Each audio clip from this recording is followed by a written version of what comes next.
Udah mulai nih ya? Assalamualaikum warahmatullahi wabarakatuh. Waalaikumsalam warahmatullahi wabarakatuh. Ada apa kumpul nih, rame-rame nih.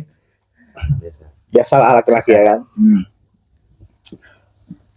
Kita kumpul nih apa ya? Biasalah kumpul mingguan kan, kumpul laki-laki pengangguran kan, laki-laki pengangguran kumpul-kumpul. Biasa kita laki-laki tuh jomblo. laki-laki jomblo kan gitu. Mana saja tawa-tawa. Jadi laki-laki jomblo. Jadi kita tuh biasa setiap minggu tuh adakan kumpulan, makan-makan, belajar, murojaah bareng biasanya. Terus ada inisiatif dari teman-teman, gimana kita videoin aja, kayaknya seru buat memori lah kan. Siapa tahu nanti Satwa tahun depan kita mau nikah Satwa. Ya Rob. Ya kan. Tahu Ustaz Fauzan nanti udah jadi ketua MUI. Betul, ketua MUI. Susah kan ketemu kan? Susah ketemu kan? Betul. Susah nanti. Susah ketemu. Sorbannya mana tadi? Pakai langsung baja kan gitu. Imut satu aja kayaknya imut agak imut ya gitu. Rupanya dia malu. Biasalah kita kumpul-kumpul gini kan, cerita-cerita sama kita di sini tuh base campnya tuh namanya Saha Abah Firman. Saha Firman. Spill orangnya. Terkadang kalau dia lagi bikin kopi kita kasih nama Yanto. Ustaz Yanto namanya, Ustaz Yanto. Kan kalau ada Yanti ini Yanto. Seperti itu. Biasa kita kumpul-kumpul anak-anak kita alumni rumah syariah kan. Kumpul-kumpul, kadang penat semingguan tuh kita belajar. Jumat tuh kita refreshing lah, cerita-cerita santai, bicara fikih, tasawuf, bicara hadis, kadang planet lain terkadang tajwid lah kan, Ustaz Hedar gitu kan, kita makanya kita bahas semua lah pokoknya. Laki-laki tuh kalau kumpul cerita apa sih? Nah ini dia, ini ceritanya. Untuk tema kali ini kayaknya kita membahas apa ya bagusnya? Kita bincangkan semalam tuh enaknya kita bahas doa. Untuk kali ini kita akan membahas doa tuh dari 3 perspektif. Mungkin sini ada mungkin perkenalan dulu ya. Tak kenal maka tak apa-apa lah kan gitu. Mungkin sini gitu kan. Di sini saya moderator dadakan, tadi tiba-tiba ditunjuk aja, gitu kan? Karena emang kumpulnya nggak sengaja. Iya, biasa lah. Ini mohon maaf ya kalau nggak jelas gitu kan, ada ketawanya emang ini nggak ada settingan. Ngalir loh ya, ngalir. Mama saya nelpon lagi. Angkat dulu. Kakak saya. Oh iya. Ntar dulu Kak ya, lagi podcast. Kita akan membahas doa dari 3 perspektif. Pertama dari perspektif akidah, insya Allah sama dibahas oleh kawan saya Mas Ulul, kan? Mas Ulul, kita namanya Mas Ulul. Biasa namanya Albab biasa gitu. Beliau ini lagi S2 akidah filsafat. Ya Antum mau juga dibilang S2 juga so-soan. Tapi yang tahu Takutnya ada yang terlewat. Oh gitu ya. Itu S2. Saya juga.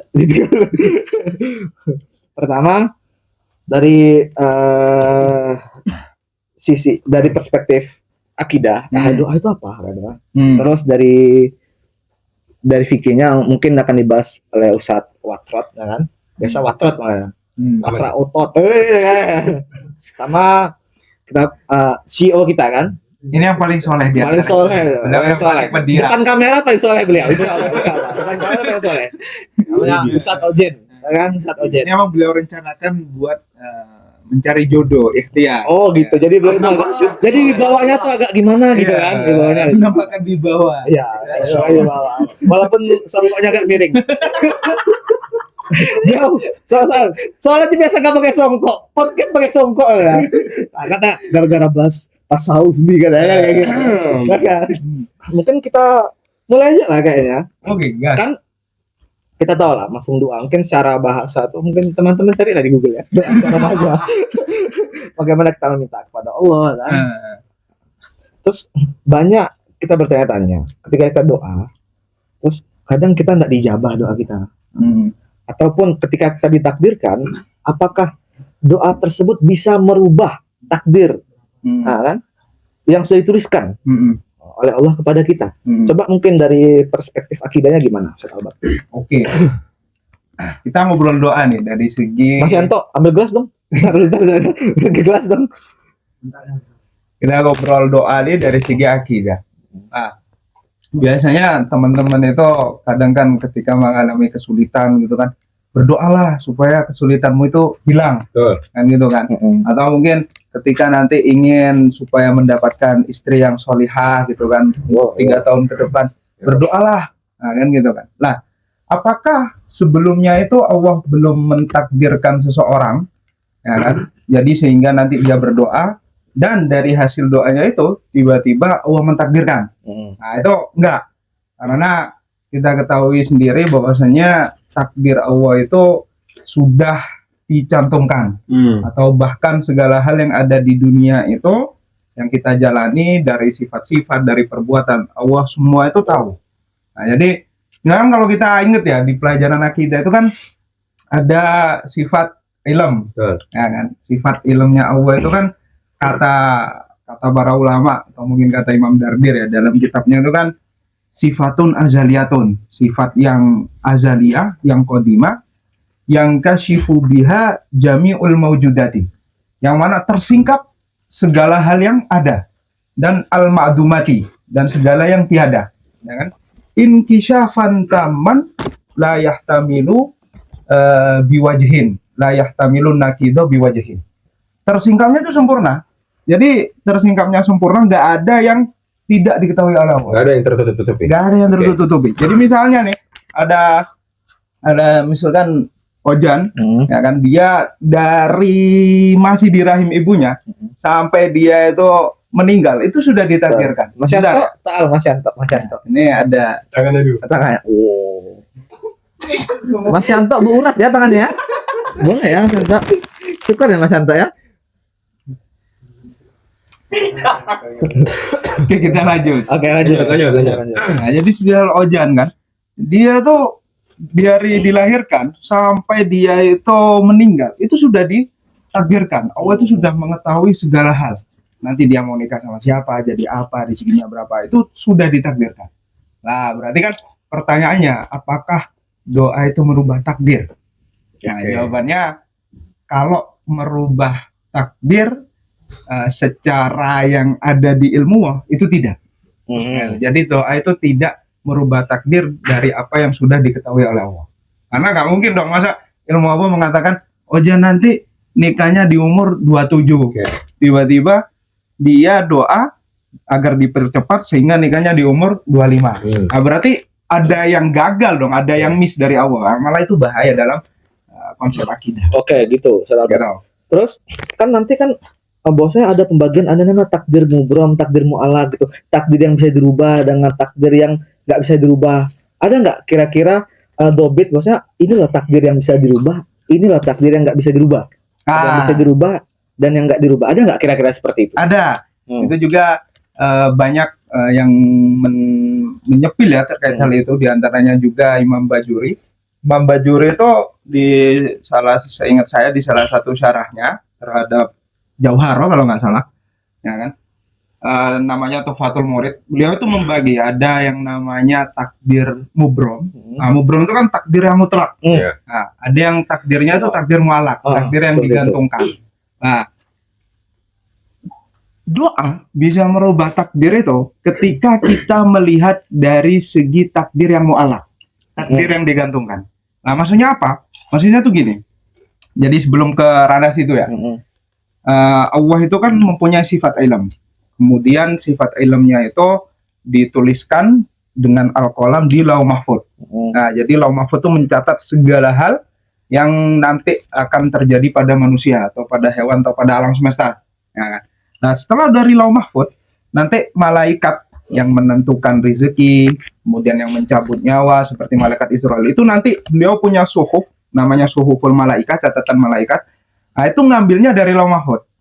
Nah, ketika misalkan ada Zaid, umurnya misalkan katakanlah 60 tahun. Kemudian malaikat Israel, pasti kan di catatannya kan 60 tahun. Ya kan, 60 tahun. Nah, ketika misalkan orang itu berdoa di umur 59, ya Allah tolong berikan saya itu panjang umur sampai umur 80 tahun misalkan. Iya. Lah, ketika dia di umur 60 tahun itu nanti bisa nggak meninggal atau nggak sesuai dengan catatannya Gitu. malaikat Israel. Karena kenapa? Karena yang di catatannya malaikat Israel itu hanya terbatas. Ya kan? Jadi tidak Di catatan tadi. di catatan itu nggak terbatas. Jadi misalkan malaikat Israel turun, kamu nanti saya cabut, gitu kan? Atau mau dicabut, ternyata Allah tiba-tiba manggil, jangan dicabut, gara-gara orang ini silaturahim, kemudian doa sering biar panjang umur dan lain sebagainya. Cabut aja nanti di umur 80 tahun. Nah, dari kesimpulan itu kan bisa kita lihat bahwasanya takdir yang ada di catatannya malaikat Israel itu namanya takdir mu'allaq, takdir yang masih digantungkan dengan doa tadi. Jadi takdirnya tuh masih ya nggak spesifik apa yang udah ada di ilmu. Nah, tapi kalau yang di awal udah mutlak 80 ya 80 gitu. Berarti yang berubah ini di suhuf malaikat tadi. Di suhuf malaikat. Nah, berarti yang mu'allaq ini yang di suhuf malaikat. Sedangkan yang mubram tadi? Sedangkan yang mubram itu yang di awal di ilmu. Oh, begitu. Nah, jadi secara spesifik kita nggak tahu berarti yang mana takdir mubram, yang mana takdir mu'allaq. Kita nggak tahu. Ada yang bilang bahwasanya jodoh tuh takdir mubram atau takdir mu'allaq kan. Contohnya jodohnya Ustaz Ojan belum nggak lahir sama sekali, belum ada di dunia nih. Contohnya kayak gitu lah. Ya kan? Itu takdir mubram apa mu'allaq kayak gitu kan? Kita nggak tahu. Nggak dapat jodoh. Atau belum lahir kan gitu kan. Bisa jadi. Bisa jadi. Kita nggak ada yang tahu. Nggak laku gitu kan gitu. Nah, yang materi takdir itu kita nggak tahu. Apakah ini masuk mu'allaq atau mubram itu kita nggak tahu. Nah, makanya kalau misalkan ya kita simpulkan bahwasanya doa itu emang nggak bisa merubah takdir. Ya. Tapi kamu jangan sombong. Emangnya kamu tahu mana yang takdir mubram, mana yang takdir mu'allaq? Oh, berarti antara takdir mubram sama takdir mu'allaq ini masih misteri gitu ya? Masih misteri. Contoh gini kan. Ini kan bahas takdir ya. Mungkin ada kita bahas sedikit. Kan ada dikatakan kata Rasul as-shadaqatu tadfa'ul bala. Ketika kita sedekah tuh bisa menolak bala. Contoh menolak bala. Jangan Ustaz Ojan lah kan. Masa contohnya Ustaz Ojan kan bala kan mungkin juga. Fulan gitu kan. Beliau ini kena bala tapi gara-gara contoh beliau ini harusnya jam sekian di hari sekian kena bala. Akan tetapi ketika beliau sedekah nggak jadi kena bala. Itu bisa berarti Ustaz Ojan? Bisa kalau kita lihat dari suhufun malaikat tadi. Saya dapat cerita yang menarik nih. Syekh Anas Asyarfawi itu beliau pernah ngajar Tuhfatul Murid itu pernah cerita. Jadi ada seseorang yaitu pengembala. Panas ya? Jadi ada pengembala kan. Pengembala itu dia setiap harinya melewati lembah. Ya kan, melewati lembah. Mondar mandir pokoknya pagi itu berangkat lewat lembah situ. Lah, dalam catatan malaikat, orang ini nanti itu akan meninggal tertimpa batu. Ya kan? Meninggal tertimpa batu. Nah, batu yang besar itu yang di di atas lembah itu, di atas tebingnya. Tuh. Ini cerita beliau sampaikan. Habis itu tahu ada catatan bahwasanya dia akan meninggal tertimpa batu dari mana? Beliau nukil dari perkataannya Membajuri. Oke. Ya kan? Jadi di kitab juga ada riwayat hal itu. Nah, yang emang di sini riwayatnya digunakan untuk membahas takdir mu'allaq sama takdir mubram. Oke. Itu. Ini kisahnya. Ini berarti kisah iftiradi atau enggak, kisahnya beneran. Oh, kisahnya beneran. Nah, cuma diksinya pakai majhul, wayuhka. Jadi maksudku tadi aku bertanya-tanya kok bisa ternyata orang ini ditakdirkan akan meninggal tertimpa batu. Ini kan pasti nanti aku nebak endingnya berubah nih. Endingnya nggak berubah. Oh, nggak berubah. Oke. Lanjut. Jangan potong-potong lah. Siap. Endingnya nggak nggak potong-potong nak keluarin nih. Coba. Lanjut dulu. Tapi ada berubah dari segi caranya doang. Nah, jadi kan dia tuh mutar-mandir tuh mengembala, ya kan, lewat tebing, kemudian nanti Allah itu atau di catatan malaikat tadi, nah dia tuh meninggal tertimpa batu. Nah, tahu-tahu. Tapi orang itu pada saat sebelum berangkat itu selalu mengistiqomahkan agar berdoa agar diselamatkan lah, ya kan, ya mungkin berdoa pakai bismillahirrahmanirrahim atau apa gitu kan. Nah, akhirnya orang tersebut ketika setiap berangkat untuk mengembala itu batunya itu mulai mengikis satu persatu, ya kan, dan jatuh ke kepalanya. Tapi sampai orang itu nggak kerasa. Nah, jadi yang aslinya ditakdirkan malaikat, yang disuhuful malaikat, ya, semuanya batu yang besar itu jatuh menimpa dia. Dicicil jadinya. Malah sedikit dicicil gara-gara doanya dia setiap pagi. Doa setiap pagi ya? Setiap pagi sebelum berangkat untuk mengembala. Ya kan? Berarti kan doa pagi, Dar. Ya, kalian kalau keluar kalian berdoa. Ya, kan? Bismillahirrahmanirrahim atau audzubikallimatillahi tam. Kalau dari sesuai hadis kan 3 kali kan doa itu kan.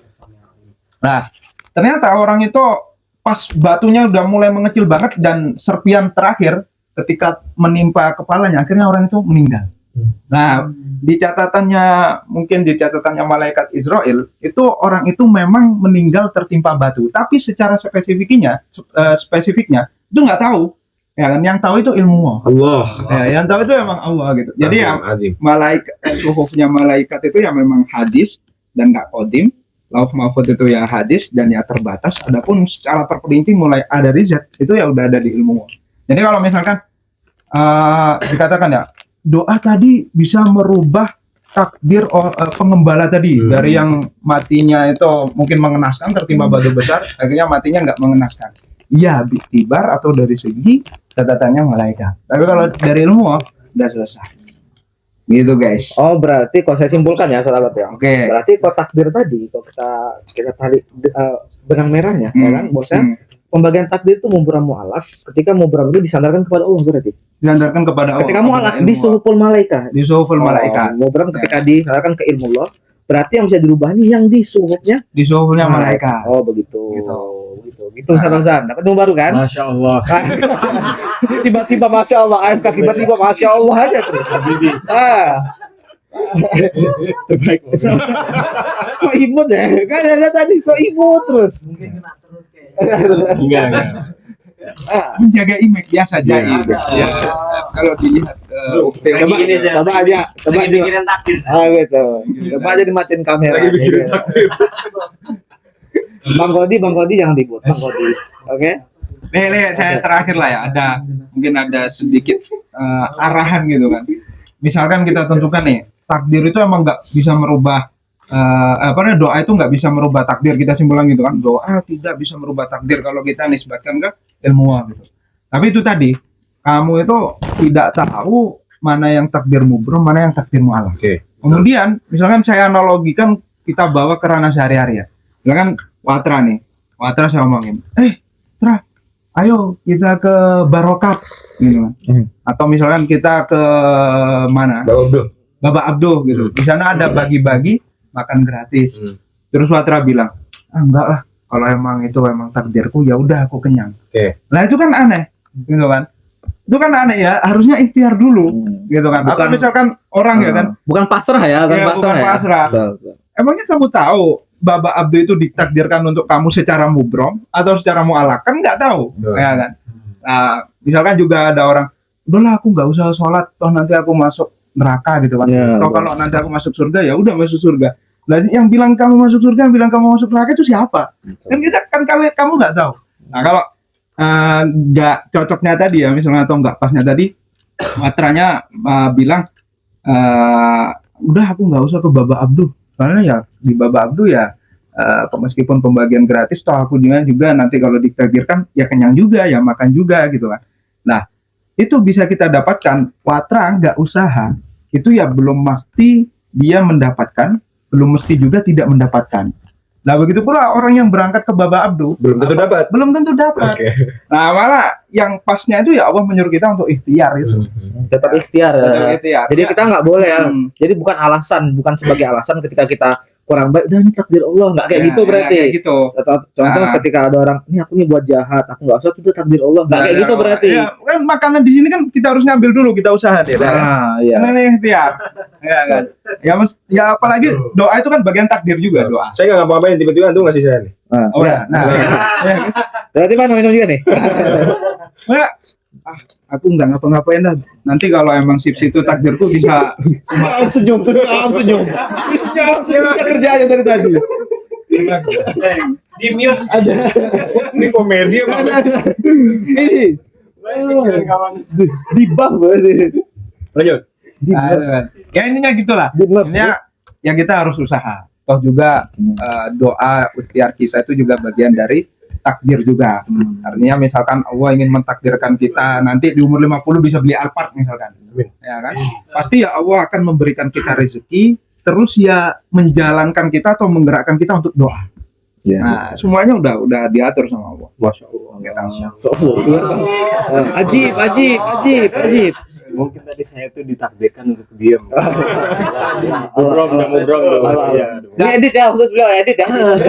Edit. Kepalanya gede Sama yang begini kan. Oh, berarti gitu. Gitu sih. Kalau dari akidah gitu.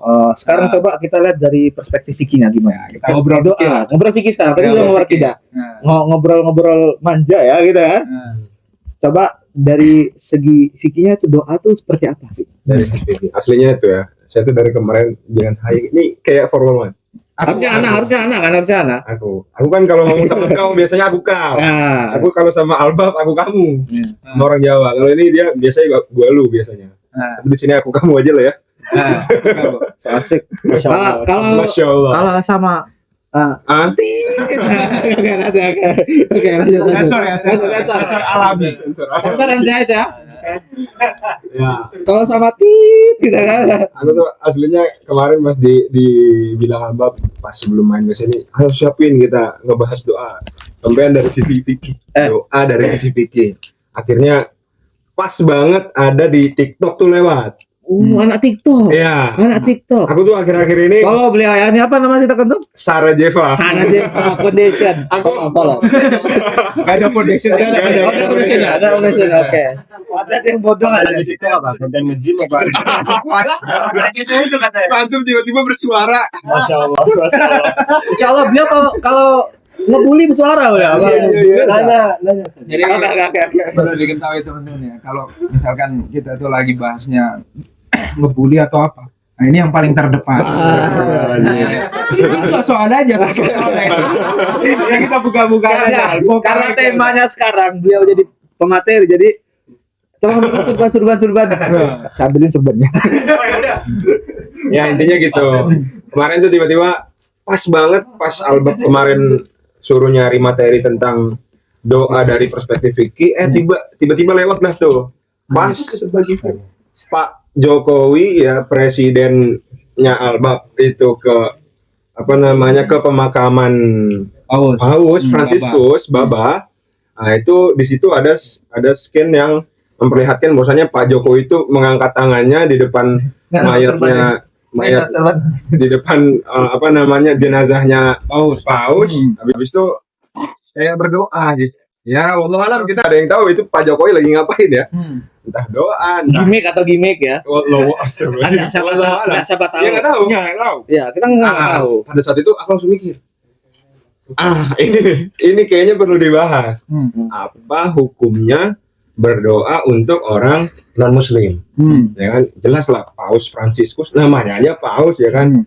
Jelas-jelas non muslim. Beliau ya dari sisi ilmu kehidupan ya beliau itu sangat bisa dijadikan panutan lah ya, panutan karena beliau sangat baik dan dalam membangun negaranya, agamanya gitu ya, membuat damai antar negara dan segala macam gitu. Tapi ya asasnya bahwasanya beliau itu agamanya bukan Islam, Kristen lah ya. Kristen.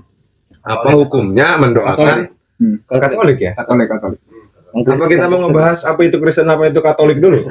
Iya betul. Aku nggak tahu. Iya. Aku nggak tahu itu. Kita mau bahas kan? Pakar kristologi. Kita bahas. Coba cari Google. Ya. Masya Allah. Masya Allah. Nah biasanya aku kalau lagi nyari-nyari gitu, kebetulan akhir-akhir ini lagi sering di depan laptop ya, sering buka Maktabah Syamilah, langsung kadang nyari ibaroh ulama yang menjelaskan hal-hal yang semisal tiba-tiba ada teman nanya atau ada yang nanya dari Indonesia gitu. Akhirnya aku kasih ibarohnya. Ini kebetulan ketemu di Al-Majmu'-nya Imam Nawawi. Hukum asalnya beliau mengatakan di sini. Ya, beliau mengatakan di sini wa amma sholatu 'alal kafiri wa du'a'u lahu bil maghfirati fa haramun binassil Qur'ani wal ijma'. Jelas dia. Mensolati orang kafir, ya non muslim, dan mendoakannya agar mendapat ampunan, ya, itu hukumnya haram. Hukumnya haram berdasarkan nas Al-Qur'an dan ijma para ulama. Ini dalam majmu'nya Imam Nawawi langsung. Gitu. Habis itu ditambahkan wa tahrumus sholatu 'alal kafiri walau dhimmiyan. Meskipun kafirnya kafir dhimmi, bukan yang memerangi orang-orang muslim. Kafir yang toleransi lah. Yang yang toleran lah ya. Liqaulihi ta'ala, Allah mengatakan dalam Al-Qur'an, wala tusalli 'ala ahadin minhum mata abadan. Ini di surat At-Taubah ayat 84.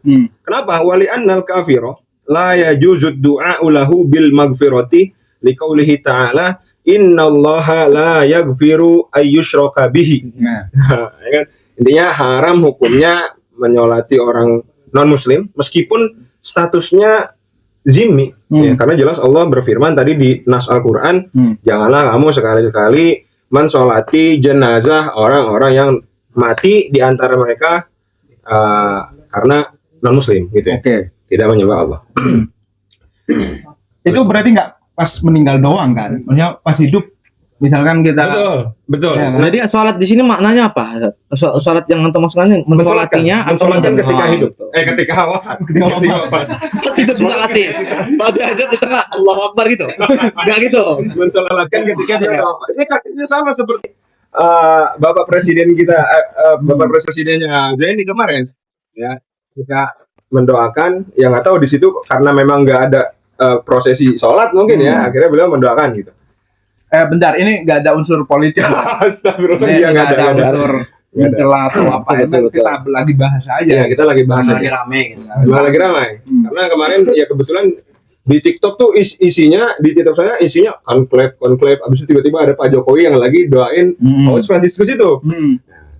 Habis itu saya nyari beberapa di nas ibarah para ulama lain, yaitu ada di Sahihul Bukhari. Ada di Sahih Bukhari bahwasanya Imam Bukhari itu menceritakan bahwasanya menjelang wafatnya Sayyidina Abu Thalib, pamannya baginda Rasulullah SAW, itu menjelang wafatnya beliau, itu Rasulullah SAW kan, ya kita udah tahu lah ya, ini pelajaran antum pas di pondok ya. Ya atau aja. Ya Rasulullah SAW itu kan mendampingi paman beliau gitu. Dan senantiasa beliau Rasulullah SAW itu meminta pamannya itu agar mengucapkan syahadat. Tiba-tiba di tempat itu datanglah Abu Jahal yang pengennya meyakinkan si Sayyidina Abu Thalib ini agar tidak mengucapkan syahadat. Pada akhirnya Sayyidina Abu Thalib tidak mengucapkan syahadat. Ya Allah alam. Kadang ada beberapa masih perdebatan ulama lah. Perdebatan para ulama. Bahkan masyayikh kita pun ada yang sepakat bahwasanya Sayyidina Abu Thalib ini nanti di surga. Ada yang gimana kemarin kan pernah kita bahas juga. Tapi nggak di videoin aja kan, pernah kita bahas. Atau mau dibahas? Nanti intinya masih debat aja. Masih perdebatan ulama lah. Apakah Abu Thalib itu mengucapkan kalimat syahadat atau enggak? Itu masih dalam perdebatan. Ya. Masya Allah.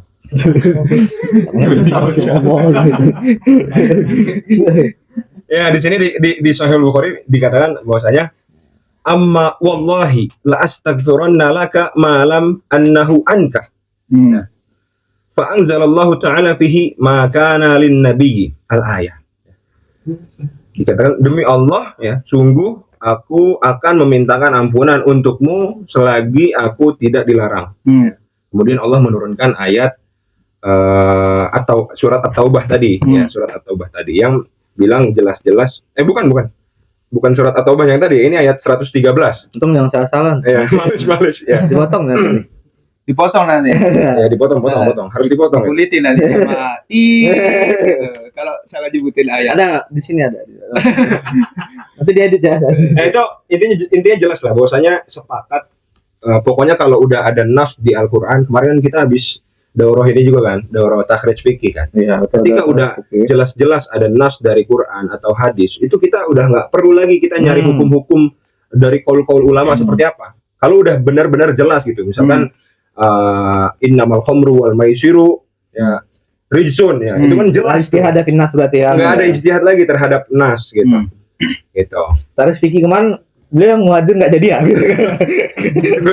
Nggak usah dibahas ya. Nggak usah dibahas. Gitu ya. Nah, itu tadi pembahasan pertama. Sepakat intinya para ulama ya melihat dari nas Al-Qur'an. Pembahasan kedua, kebetulan kemarin saya kepikiran juga. Lalu bagaimana kalau kita mendoakan orang non muslim tersebut agar apa tadi? Ya bukan ini sih, kayak keinget aja gitu. Maksudnya kan dulu kan ketika saya di rumah itu kan banyak lah ya tetangga yang Kristen, kemudian ya saudara ada juga yang non muslim gitu kan. Nah itu kayak pernah denger aja dari kiai kalau mendoakan itu boleh. Gitu. Cuma saya lupa kriterianya atau spesifikasinya. Ibaratnya dari mana kita? Ya ibaratnya dari apa? Mungkin antum inget kan? Coba lihat. Lihat contekan dulu. Kebetulan aku dapat juga nasnya. Nas ibaroh para ulama. Ada beberapa ulama yang berpandangan lain. Ya. Larangan ini mengatakan bahwasanya larangan memintakan ampunan bagi orang-orang non-muslim, yaitu aslinya kata beberapa ulama ya hanya berlaku kepada dosa kekufuran aja. Orang non-muslim kan mereka kufur ya. Nah itu larangannya kita berdoa untuk hal itu aja, gitu. Artinya kita boleh minta ampunan, kita boleh meminta kita doa untuk orang-orang non Muslim tadi untuk dosa-dosa selain kekufuran. Kayak misalkan apa? Dosa-dosa selain kekufuran. Membangkang kepada orang tua, mencuri, ya itu. Intinya bukan dosa syirik, gitu, bukan dosa syirik. Nah ini ada di Hasyiah Qalyubi Alal Mahalli. Maksudnya itu mendoakan ampunan selain yang pada kekufuran. Betul. Kita memintakan ampunan kepada orang itu. Kan kita mendoakan orang wafat itu kan biasanya untuk memintakan ampunan untuk dirinya, ya kan?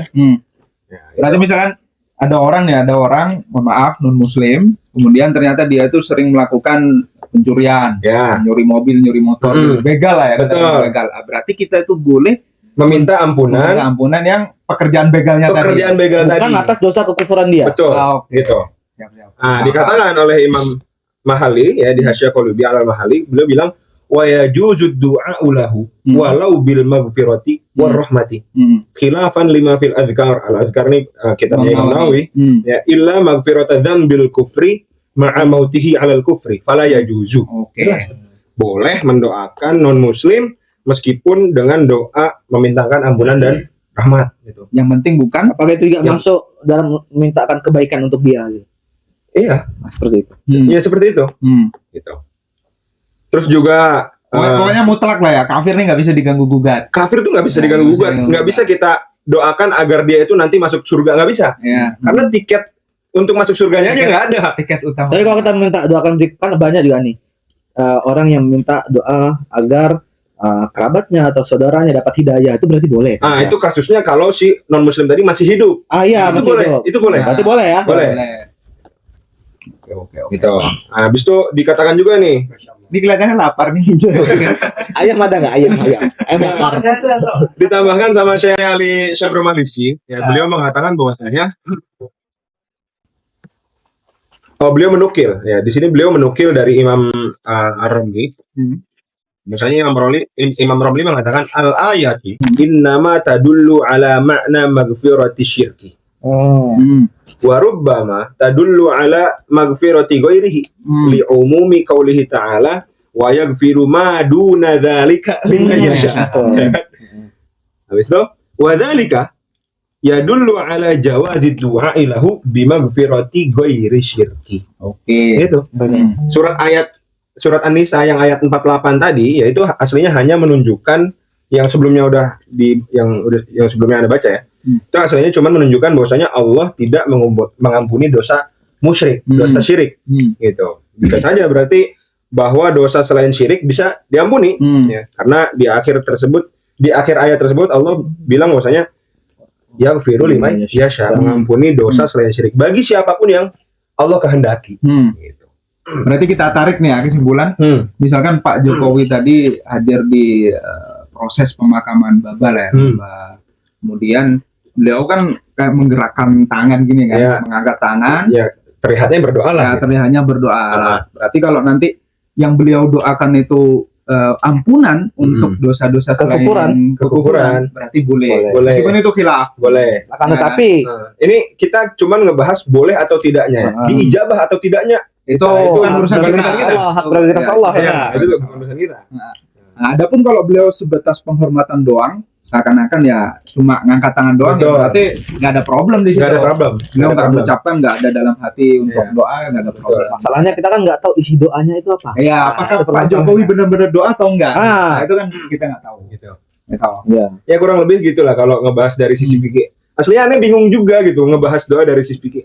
Mungkin banyak ya. Nanti kalau misalkan tiba-tiba terbenak lagi, nanti kita akan bahas di part-part selanjutnya. Oke. Nanti kalau rame part 2 ya. Iya.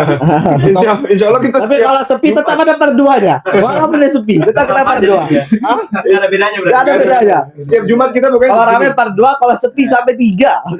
Jadi kita bahas hal-hal yang konspirasi gitu lah. ya gitu. Yang alien Alien, apakah alien itu ada? Ya. Alien dari sisi tasawuf itu gimana lah gitu. Kayaknya beliau ini antara lapar, pengen bicara, bingung juga.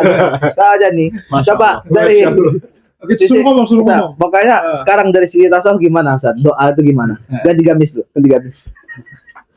Jadi anak-anakku sekalian. Nanti makan. Oke, makan dulu. Minum. Ya, bagus. Makan sambil ngomong. Nih, beliau memang maksudnya emang asli dari Kalimantan. Maksudnya kalau orang-orang Kalimantan tuh emang beliaunya pakaiannya dan akhlaknya itu baik-baik. Soleh-soleh gitu. Kebetulan di sini kan mungkin sebagai yang paling sepuh ya. Jadi saya tuh senang banget ngelihat ada anak-anak muda kayak Ini POP ini Siap Om. laki-laki tuh Siap, kalau Om ngobrol Deddy. bicara apa ya? Ini gini gitu. Siap Om. Ada. Jadi kalau misalnya saya bayangkan kalau di tempat-tempat ngopi itu ngobrolnya kayak gini, insya Allah tuh Indonesia emas 2045. Ya Rob. Takbir. Berarti sekarang Indonesia Emas juga 2045. Emas juga 2045. Tapi Hijriah ya. 1045. Masih lama. Lama banget berarti. Ya, tapi kalau misalnya pemuda-pemudanya kayak antum, insya Allah, Wah, 2045 beneran, insya Allah. ya Rob. Goncangkan dunia. Ini Ustadz Ojan ini dari Kalimantan Selatan ya kan. Ustadz Watra dari mana? Tangerang Selatan. Tangerang Selatan. Dari Jawa Selatan. Dari Jawa Timur. Oh, Jawa Timur. Kalau Anda dari Jawanya satu aja. Jawa. Sangat culture sekali. Iya lagi. Kalau Anda dari Kalimantan Utara di dekat perbatasan Malaysia. Pokoknya kalau misalkan teman-teman nanti ke Jawa Timur, silakan mampir ke rumah saya. Tandanya tuh gampang. Pokoknya kalau ada sonhoret, wah berarti Anda sudah memasuki kawasan Jawa Timur. Oh, gitu. Iya kan, sonhoret tuh. Iya. Oke, kita coba Ustadz Ojan sekarang kita membahas bagaimana perspektif doa dari Ini sejam sendiri sih. bagaimana beliau sendiri aja kita pergi nih kayaknya. nih. Oke. Gimana Masya ya? Allah. Gimana aja? Sebelumnya terima kasih dulu waktunya. Aduh. Bawa contek enggak? Ustadz? Enggak. Ini gimmick aja. Enggak, emang lagi baca tadi ceritanya. Allah. Tiba-tiba tertarik sama obrolan anak muda ini. Derop. Ini nggak tahu ya. Saya bakalan ngebahas suatu hal dari segi kayak ketentuan atau tips and trick daripada para ulama gitu ya, mengenai bagaimana sih caranya agar doa itu dikabulkan oleh Allah Subhanahu wa taala. Dan walau alam apakah masuk ke ranah tasawuf apa enggak gitu ya. Tapi yang penting mungkin ini bisa jadi istifadah buat kita semua gitu ya. Jarap. Masya Allah. Dada dulu ya. Kalau beliau ngomong tuh kayak hening gitu rasanya. Iya. Memang kayak sejuk gitu kan. Sejuk ya, Pak. Masya Allah. Walaupun lagi kayak antara musim panas ya. Sekarang musim panas nggak sih musim semi ya? Meskipun kayak kita tuh pengen cabut gitu. Ya. Tapi ya udah lanjut. Jadi anak waktu dengerin antum tadi, anak tuh khusyuk banget gitu, makanya nggak ngomong. Nah, antum sampai makan. Ya ini selingan aja. Gitu. Jadi anak teringat dulu anak pernah ngaji lah hadis Arba'in Nawawi gitu. Kan Antum yang ngajar sih itu. Enggak. Beliau juga terkenal tawadu. Tawadu. Masya Allah. Jadi anak keinget waktu itu hadis ke-10 gitu ya. Hadisnya lumayan nggak terlalu panjang sih, cuman di bagian akhirnya itu yang kebetulan membahas tentang doa. Nah, jadi intinya di bagian pertama itu membahas bahwasanya Rasulullah itu menyuruh kita agar kita itu memakan makanan yang berasal daripada yang halal-halal. Gitu. Nah, terus nyambungnya kemana sama doa yang tadi kita bahas? Nyambungnya itu beliau menceritakan bahwasanya ada seorang laki-laki, dia itu pertama yutilus safar. Dia itu melakukan perjalanan yang jauh. Nah, padahal safar itu ini apa-apa yang nanti saya sebutkan atau yang disebutkan oleh Nabi nanti, ketentuan-ketentuannya itu merupakan hal-hal yang seharusnya membuat doa itu diistijabah atau dijawab oleh Allah. Pertama itu adalah dia musafir, ya, dia itu dalam keadaan safar ya, atau sedang bepergian. Kemudian yutilus safar, kemudian dia itu asy'atha. Asy'atha itu rambutnya itu semrawut. Maksudnya itu keadaannya itu sudah nggak terurus lagi gitu loh. Saking apa ya? Saking gembelnya. Itu ya gembel lah, bahasa kasar itu gembel gitu. Karena di perjalanan tadi kan jauh nggak kena angin. Sendiri, ya. Rambutnya gondrong kena angin. Kemudian habis asy'atha aghbaro itu dia ketika warna kulit seseorang itu berubah karena panjangnya perjalanan yang ia jalani. Dekil lah ya, Ustaz. Dekil. Mungkin Anda melihat teman-teman yang semisal jadi mutawif ya di Saudi, biasanya kan pulang-pulang kan jadi kayak hitam gitu. Nah, tapi dijelaskan di syarah. Asarus safar berarti itu. Ya, asarus safarnya itu, tapi safarnya ini untuk sesuatu yang mahmud atau untuk sesuatu yang baik. Nah, mungkin kayak mutawif kan untuk baik, ngantarkan jamaah ke pasar, main kan jadi hitam lah kayak gitu lah. Mungkin gambarannya. Nah, kemudian habis itu yamudu yadaihi ila sama. Nah, jadi udah punya beberapa ketentuan tadi. Kemudian terakhir nih, jurus terakhirnya dia itu mengangkat tangan ke langit. Ya. Kemudian mengatakan yaqulu ya Rabbi, wahai Tuhanku, wahai Tuhanku. Jadi emang udah khusyuk banget. Dari keadaannya itu udah seharusnya tuh dia dikabulkan gitu. Mengangkat tangan, khusyuk, berteriak ya Allah. Tetapi kata Nabi apa? Wa makaluhu haram. Tetapi makanannya yang dia makan itu haram. Masrobuhu haram. Minumannya haram. Malbasuhu haram. Dia waktu itu memakai pakaian yang haram. Wa ghudhiya bil haram. Kemudian dia itu dibesarkan dengan harta yang haram. Fa'anna yustajabulah. Kata Nabi, bagaimana cara mana mungkin lah bahasa gitu. Mana mungkin orang kayak gini itu dijabah doanya. Jadi yang kita bisa ambil lah dari sini ya. Dan mungkin ngebahas ini doang. Jadi gimana pun effortnya kita dalam berdoa gitu. Tapi kalau semisal ternyata kita itu masih menempel kepada hal-hal yang haram, nah apa yang kita lakukan daripada usaha tadi semuanya hilang gitu. Udah nggak guna lagi gitu loh. Nah, itu kan waktu itu kok bisa sih gitu. Maksudnya kan seharusnya paling nggak jangan sampai nggak dikabulkan sama sekali lah. Paling nggak kan mungkin mengurangi mengurangi presentasi gitu kan, seharusnya kayak gitu ya. Tapi kenapa jadi kayak seakan-akan emang abas gitu, nggak ada gunanya gitu. Dia sudah safar gitu apa dan lain-lain cuma gara-gara makanannya haram ini apa dan lain-lain. Nah, jadi Imam Ibnu Hajar Al-Haytami dalam kitab beliau ya, ketika mensyarahi Arba'in Nawawiyah ini Al-Fathul Mubin itu. Nah, di sana beliau menjelaskan bahwasanya doa itu berasal dari hati aslinya. Ya. Doa itu kan istilahnya manbaknya atau berasalnya itu dari hati, kemudian dilafadzkan oleh lisan. Gitu. Nah, jadi apa yang di lisan itu sebenarnya mencerminkan apa yang ada di dalam hati aja. Sedangkan maksiat ya, kayak tadi kan misal makan makanan yang haram itu kan mungkin bagian daripada maksiat juga ya, keluar daripada ketaatan gitu. Kemudian tadi malbasnya haram ini apa dan lain-lain. Maksiat itu memberikan efek mengotori hati gitu. Nah, jadi kayak seakan-akan dengan adanya maksiat tadi itu tuh merusak doa dari sumbernya langsung. Jadi sehingga doa yang keluar dari mulutnya itu yang tersisa cuma kalau bisa dibilang tuh raganya doang, kayak bentuknya doang, surahnya doang. Tulus, ya? Iya, ruhnya tuh nggak ada, atau inti dari doanya tuh nggak ada. Kayak seakan-akan ya hanya membuat patung saja gitu. Nggak hidup Untuk persembahan ya, tapi nggak ada nyawanya, nggak ada ruhnya. Oh berarti gitu, Jan, apakah juga bisa dikatakan bahwasanya ketika kita berdoa itu ada syarat-syarat juga harus seperti itu? Masya Allah. adab lah ya, mungkin ada. Itu lebih ke adab nggak sih, bukan syarat ya? Iya. Kan bisa atau Adab. bisa jadi aja orang mungkin ketika dia mungkin orang di jalan lah kan, dia mungkin kita nggak tahu makanan syubhat dari mana, ya kan? Dia nggak tahu tinggal di mana, bisa tidur di tempat orang dan itu hukumnya contoh gosip tempat orang kan, itu kan ibaratnya kalau dia tidur di garasi mobilnya orang itu gosip juga kan sebenarnya tanpa ada izin. Lalu dia berdoa, bisa saja doanya dikabulkan. Benar. Mungkin ini min babil adab. Iya.